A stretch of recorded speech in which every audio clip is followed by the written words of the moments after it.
네, 유난히도 답답한 목요일입니다. 이번 주 좀 힘들었던 시장 때문이겠죠. 그래도 이 시각 양시장 모두 비교적 안정화를 찾아가고 있습니다. 자, 시장에 산소 공급을 해보는 코너입니다. 이영영의 딱 이거, MTN 이영영 전문위원 함께합니다. 어서 오세요. 네, 안녕하세요. 네, 좀 답답한 시장에 저희가 좀 재미난 얘기도 해드리고 그러면 좋을 텐데요. 네. 오늘 어떤 이야기예요? 오늘 그나마 조금 좀 반등을 좀 시도하고 있어서 네. 그나마 다행인데요. 여튼 알게 모르게 신흥국에 대한 위기론 그리고 이런 뭐 1997년에 뭐 그런 랑데부다, 뭐 대자부다 뭐 이런 거 얘기 많이 하거든요. 네. 그러니까 그런 얘기 오늘 한번 꾸며보겠습니다. 네, 알겠습니다. 최근 들어 이 신흥국의 통화 가치가 계속 하락하고 이것이 그들 국가의 자금 유출로 이어진다라는 이야기 속속들이 전해지고 있습니다. 그 자금 유출 규모가 어느 정도 되는 겁니까? 네, 맞습니다. 그 신흥국에서, 즉 이머징 마켓이라는 쪽에서 외국인들의 자금이 많이 빠져나오고 있는 게 네. 사실이 되겠는데요. 속도가 상당히 최근 들어서 더 빨라진 것 우리가 무시할 수 없어 보입니다. 파이낸셜 타임즈에서 최근에 어떤 그 보도를 내면서 그동안의 통계를 한번 조사해봤더니요. 최근 13개월입니다. 정확히 13개월 동안에요. 자금이 무려 1조 달러가 빠져나갔거든요. 1조 달러면 우리나라 돈으로 1,200조 원 정도 네. 되는데요. 글로벌 금융 위기가 아까 말씀드렸던데 그 당시에 2008년부터 2009년 요 당시에 보면은요.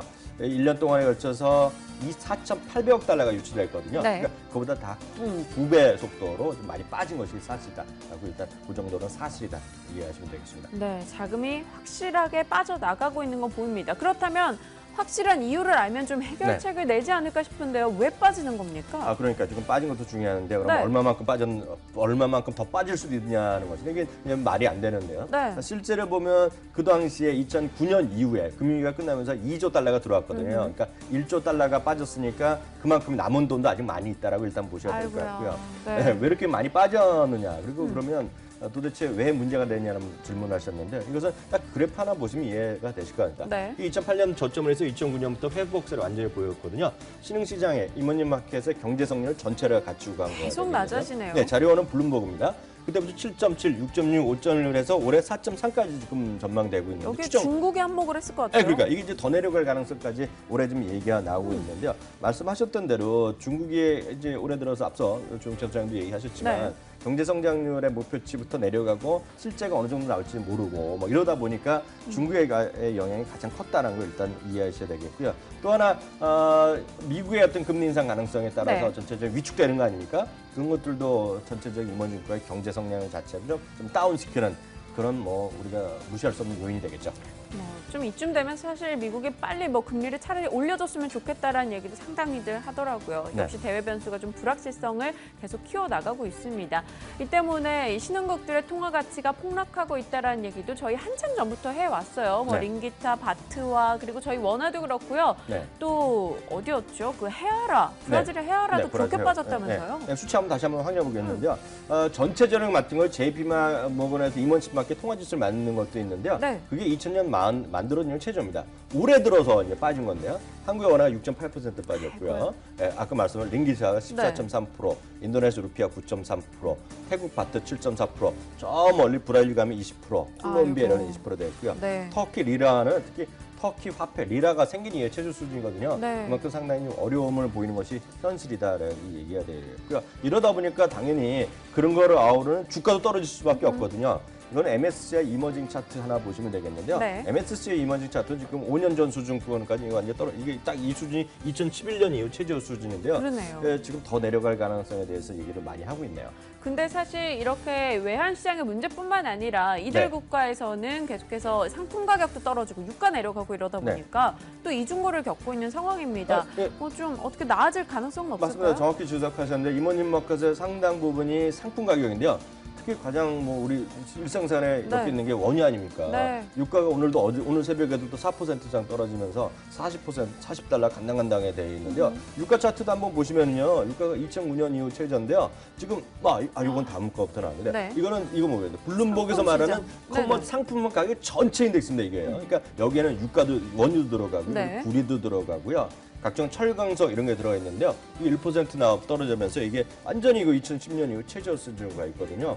이 정도까지 일단 보시면 될 것 같고요. 앞서 안 보여드렸지만 유가도 많이 보셨을 텐데요. 유가도 하락세가 끝까지 한 5년 전에 최저 수준까지 떨어졌다라고 이해하시면 되겠습니다.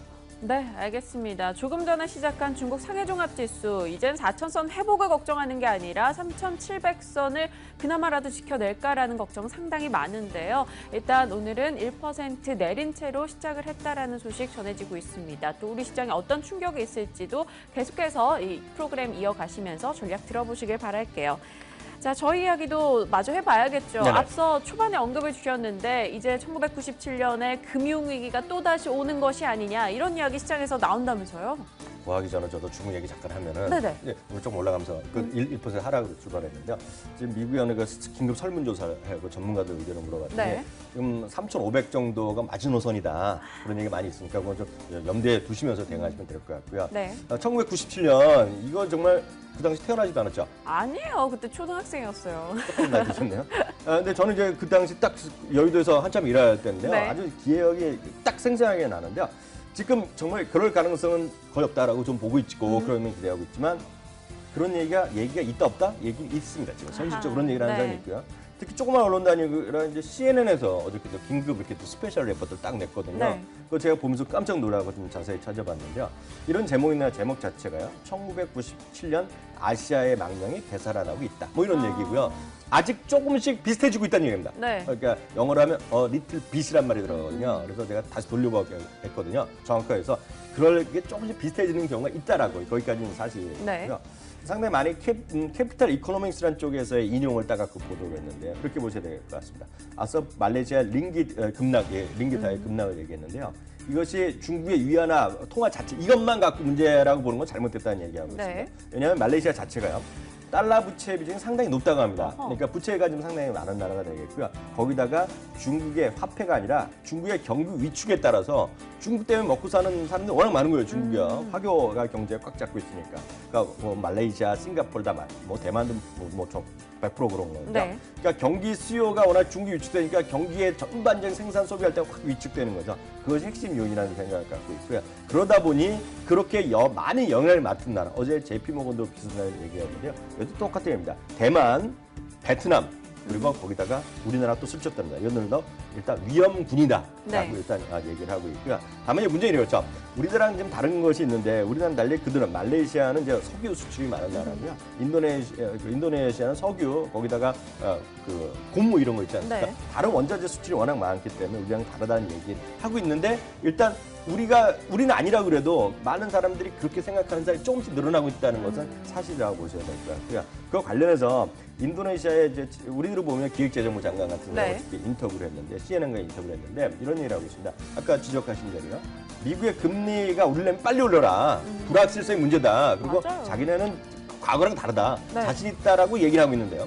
말레이시아는 저희가 이제 관심 없어서 모르는데 말레이시아에 지금 뭐 수상인가 누가가 네. 일단 뭐 부패 이런 쪽으로 많이 시끄러운가 봐요. 언론 자체가 시끄럽고. 인도네시아는 작년에 새 대통령이 나왔는데 뭔가 저 개혁적인 걸 보여주지 못했다면서 실망이 많다고 합니다. 그래서 정치적인 불안까지 있기 때문에 그런 얘기가 좀 나오고 있다. 다만 우리랑은 좀 다르다는 거 일단 좀 이해하시면 되겠습니다. 네, 과거와 같은 외환위기 그것까지 걱정할 수준은 아니지만 그래도 각국에서는 불안감이 감지가 되고 있습니다. 자, 그럼 이 상황에서 대응 전략은 또 굉장히 보수적으로 잡고 가야 될 것 같죠? 네, 어제도 말씀드렸다시피 시장 자체에 대해서 좀 보수적으로 보셔야 됩니다. 특히 이제 우리나라 국내 기관도 먼저 팔고 이랬지만 오늘 좀 반등을 시도하고 있지만 그것보다는 글로벌 시장에 대해서 좀 우리나라 둘러싸는 환경이 썩 좋지 않다. 네. 그래서 좀 전반적인 시장은 좀 보수적으로 보셔야 될 것 같고요. 어제도 말씀드렸다시피 굳이 한다 그러면 달러 표시된 거, 은행이나 이런 데 가시면 다 있거든요. 은행 네. 증권사도 있기 때문에 예금이 됐건 적금이 됐건 뭐 그게 주식이 됐건 채권이 됐건 금 가격은 더 떨어질 가능성이 있지만 금을 지키면서 사는 사람은 해치 때문에 사는 거거든요. 네. 그러니까 그런 대한 좀 전문가들과 좀 상의해 보시는 게 좋지 않냐 이런 생각 전해드리고 싶네요. 네, 저희도 그렇고 시청하시는 분들도 그렇고 누구나 대박 수익을 바라지만 지금은 리스크 관리에 초점을 둔 채 대응해보자 이야기 주셨습니다. 꼭 한 번 더 되새겨보시길 바랄게요. 오늘 MTN 이항영 전문위원과 함께했습니다. 위원님 고맙습니다.